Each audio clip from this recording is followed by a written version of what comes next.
అన్నది ఈ మధ్యలో టీనేజర్స్లో చాలా కామన్గా కనిపిస్తుంది.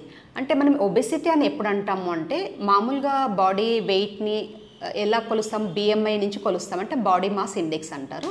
అంటే హైట్ వెయిట్ బట్టి మనకి బాడీ మాస్ ఇండెక్స్ అనేది మెజర్ చేస్తారు. ఒకవేళ 18.5 నుంచి 24.9 మధ్యలో ఉన్నప్పుడు దాన్ని హెల్తీగా కన్సిడర్ చేస్తాము. ఒకవేళ 18.5 కంటే తక్కువగా ఉన్నప్పుడు దాన్ని అండర్ వెయిట్ అంటాము. 24.9 కంటే ఎక్కువగా ఉన్నప్పుడు దాన్ని ఓవర్ వెయిట్ అంటాము. అంటే 25 నుంచి 30 వరకు మనము కన్సిడర్ చేయొచ్చు ఓవర్ వెయిట్ కింద. ఒకవేళ 30 కంటే అబవ్ ఉన్నప్పుడు దాన్ని ఒబెసిటీ కింద కన్సిడర్ చేస్తాము. అంటే ఈ ఒబెసిటీకి మెయిన్ కారణాలు ఏంటంటే అనారోగ్యకరమైన ఆహారపు అలవాట్లు అంటారు. అంటే ఈ మధ్యన అంతకుముందు ఏంటంటే హోమ్ ఫుడ్ తప్ప బయట నుంచి చాలా తక్కువగా తెప్పించుకునేవాళ్ళు. కానీ ఈ మధ్యన ఏంటంటే ప్రతిసారి అంటే వీక్లీ ట్వైస్ కానీ థ్రైస్ కానీ బయట నుంచి జంక్ ఫుడ్ కానీ ఫ్రైడ్ ఫుడ్స్ కానీ, దాంతోపాటు ఏంటంటే cool drinks, high energy drinks కానీ, ఎక్కువ గ్లూకోజ్ కలిగి ఉన్న కూల్ డ్రింక్స్, దాంతో ఏమవుతుందంటే ఒబెసిటీ అన్నది చాలా ఎక్కువగా ఫామ్ అయ్యే అవకాశాలు ఉంటాయి. ఈ జంక్ ఫుడ్స్ తీసుకుంటున్నామో మనకు కావాల్సిన మినరల్స్ కానీ విటమిన్స్ కానీ శరీరానికి అందకపోవడం కూడా ఒక కారణం ఉంటుంది. దీంతోపాటు ఏంటంటే ఎక్కువగా స్క్రీన్ టైం అన్నది చాలా పెరిగిపోయింది ఈ మధ్యలో. అంటే మనకి టీవీ చూడడం కానీ, లేదంటే మనకి వీడియో గేమ్స్, లేదంటే మొబైల్ వాచింగ్, ఇవన్నీ ఎక్కువ ఉండేటప్పటికీ దాంతో కూడా ఏంటంటే ఆటలు అన్నది చాలా తగ్గిపోయింది. ఎక్కువగా ఈ టైం అంతా ఈ స్క్రీన్ టైంకి ఉపయోగించేటప్పటికి దాంతో కూడా ఒబెసిటీ అన్నది ఒక కారణం. ఇంకొకటి ఫిజికల్ యాక్టివిటీ అన్నది పిల్లల్లో అస్సలు తగ్గిపోయింది ఈ మధ్యలో. అంతకుముందు ఏంటంటే ఈవినింగ్ అయ్యేటప్పటికి గేమ్స్ కానీ అవన్నీ ఉండేవి. ఈ మధ్యలో గేమ్స్ లేకుండా ఆల్మోస్ట్ ఈ టీవీ దగ్గర కానీ లేదంటే మొబైల్స్ ఎక్కువ చూడడంతో ఈ గేమ్స్ అనేవి కూడా తగ్గిపోయేటప్పటికి అది కూడా ఒకటి ఒబెసిటీకి కారణమైంది. ఇంకొక రీజన్ ఏంటంటే పేరెంట్స్ ఒకవేళ ఒబెసిటీ ఎక్కువగా ఉంటే, అంటే మదర్కి కానీ ఫాదర్ కానీ ఒబెసిటీ ఉంటే అది జెనెటికల్లీ పిల్లలు కూడా వచ్చే అవకాశాలు ఉంటాయి.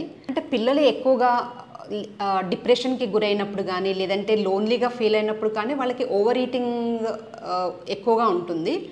దాంతోపాటు ఏంటంటే హార్మోన్ ఇంబ్యాలెన్స్ ఏమన్నా ఉన్నా కానీ, అంటే థైరాయిడ్ ప్రాబ్లమ్స్ ఉన్నా లేదంటే ఈ పీసీఓడి అంటే ఒబెసిటీ ఉన్నప్పుడు ఏమవుతుందంటే ఆటోమేటిక్గా హార్మోన్ ఇంబ్యాలెన్స్ తోటి పీసీఓడి కూడా ఒక డెవలప్ అయ్యే అవకాశాలు అయితే ఉంటాయి. అంటే మామూలుగా వచ్చే కాంప్లికేషన్స్ ఏముంటాయి ఒబెసిటీ తోటి అన్నప్పుడు వీళ్ళకి ఏంటంటే హైపర్ టెన్షన్ అన్నది, మళ్ళీ ఈ కార్డియోవాస్కులర్ ప్రాబ్లమ్స్ అనేవి చాలా ఎక్కువగా కామన్గా కనిపిస్తాయి. వీళ్ళకి ఏమవుతుందంటే ట్రైగ్లిసరైడ్ లెవెల్స్ ఎక్కువగా పెరుగుతుంది, హెచ్డిఎల్ లెవెల్స్ అన్నవి తగ్గుతాయి. దాంతో ఏమవుతుందంటే మెయిన్గా ఎథెరోస్క్లెరోసిస్ అన్నది, అంటే ఫ్యాట్ డిపాజిట్ అన్నది మనకి ఈ వెజల్స్ లోపల కూడా డిపాజిట్ అయ్యి దాంతో ఏమవుతుందంటే హార్ట్ ప్రాబ్లమ్స్ వచ్చే చిన్న వయసులోనే హార్ట్ ప్రాబ్లమ్స్ వచ్చే అవకాశాలు చాలా ఎక్కువగా ఉంటాయి.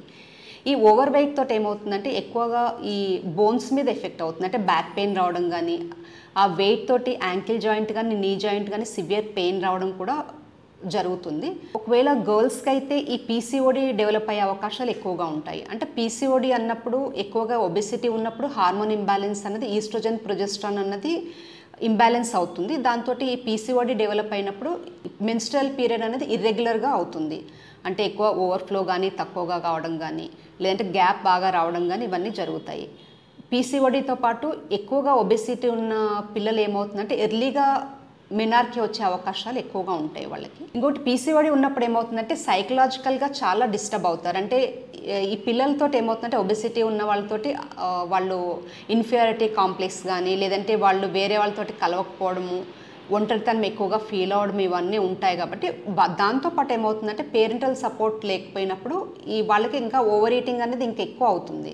ఈ ఒంటరితనంగా ఫీల్ అవుతున్నప్పుడు ఏమవుతుందంటే వాళ్ళు ఇంకా జంక్ ఫుడ్ ఎక్కువ తినడం ఇంకా ఒబెసిటీకి కారణమవుతుంది. అంటే మనం ఊబకాయాన్ని ఎలా నివారించవచ్చు అన్నది, అంటే మెయిన్గా పేరెంట్స్కి ఎడ్యుకేషన్ అనేది మెయిన్ ఇంపార్టెంట్. అంటే పిల్లలకి ఏంటంటే హెల్తీ ఫుడ్ అలవాటు చేయాలి చిన్నప్పటి నుంచే. మెయిన్గా మనకి ఆకుకూరలు ఉండేటట్టు, పప్పులు, ధాన్యాలు, ఇంకా హెల్తీ ఫ్యాట్స్ అనేవి ఇవ్వాలి. అంటే జంక్ ఫుడ్ వీలైనంత వరకు ఫ్రైడ్ ఫుడ్స్ కానీ జంక్ ఫుడ్స్ కానీ బయట నుంచి తీసుకొచ్చే ఏవి కానీ పిల్లలకి అన్నది ఎక్కువగా అలవాటు చేయకపోవడం ఉత్తమం. ఎప్పుడైతే మనకి బర్గర్స్ కానీ పిజ్జాస్ కానీ లేదు అంటే మన ఈ ఫ్రైడ్ ఫుడ్స్లో ట్రాన్స్ ఫ్యాట్స్ అనేది ఎక్కువగా యూస్ చేస్తారు కాబట్టి అవి ఈ ఆయిల్స్ అనేవి అసలు మంచిది కాదు. దీంతో అంటే ఒబెసిటీ వచ్చే అవకాశాలు కూడా ఎక్కువగా ఉంటాయి. దాంతోపాటు పిల్లలకి చిన్నప్పటి నుంచి వ్యాయామం ఒకటి, ఎక్సర్సైజ్, బయట వాళ్ళని గేమ్స్ ఆడిపించడానికి కూడా పేరెంట్స్ అన్నది ఎంకరేజ్ చేయాలి వాళ్ళని. లేదంటే మినిమం సైక్లింగ్ కానీ లేదంటే స్విమ్మింగ్ కానీ వీటిని కూడా పిల్లల్ని ఎంకరేజ్ చేస్తూ ఉండాలి. వీలైనంత వరకు స్క్రీన్ టైం అన్నది తక్కువగా చేయాలి, అంటే పరిమితం చేయాల్సి వస్తుంది. అంటే టీవీ కానీ, లేదంటే గేమ్స్ కానీ, లేదంటే మొబైల్ వాడకాన్ని కానీ పరిమితం చేసి ఈ టైం లిమిట్ అనేది ఈ పిల్లలకి చిన్నప్పటి నుంచి అలవాటు చేస్తే ఇది ఒబెసిటీకి కొంతవరకు తగ్గించడానికి కారణమవుతుంది. అంటే టీనేజ్ పిల్లలకి ఒబెసిటీ ఉంటే అది తర్వాత తీవ్రమైన ఆరోగ్య సమస్యలు తీసుకొస్తుంది. కాబట్టి ఈ పేరెంట్స్ అన్నది చిన్నప్పటి నుంచి వాళ్ళకి హెల్తీ ఫుడ్ అలవాటు చేయడము, స్క్రీన్ టైం అన్నది తక్కువ చేయడము, ఇంకొకటి రెగ్యులర్గా ఎక్సర్సైజ్ కానీ, గేమ్స్ కానీ వాళ్ళని ఎంకరేజ్ చేస్తూ ఉంటే వాళ్ళకి ఒబెసిటీ అన్నది చాలా వరకు తక్కువ వచ్చే అవకాశాలు అయితే ఉంటాయి.